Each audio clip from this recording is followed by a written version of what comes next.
మేమే బాగా ఉండాలని చెప్తారు. ఇంట్లో ఉన్న ఆయనకు కానీ మగవాళ్ళకి కానీ ఏమీ చెప్పరు అని అంటూ ఉంటారు, అనుకుంటూ ఉండవచ్చు.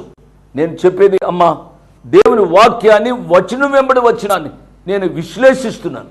దేవుని వాక్యము మనకు ప్రామాణిక గ్రంథం. దేవునికి వాక్యంలో రాయబడిన మాట ఏమిటి? గుణవతి అయిన భార్య దొరుకుట అరుదు. గుణవతి అనే మాటకు నేను చెబుతున్నాను కొన్ని మాటలు. A virtuous woman is a woman of character. Number 1, మంచి శీలము కలిగిన స్త్రీ. Number 2, a women of strength, అనగా ఆధ్యాత్మిక బలము కలిగిన స్త్రీ, గుణవతి అయిన స్త్రీ. కాబట్టి నా ప్రియులారా, మీ జీవితాలలో శారీరక బలం కాదు ఆయన కోరుకునేది, ఆధ్యాత్మిక బలాన్ని ఆయన కోరుకుంటున్నాడు. ఏ women of character, A women of strength,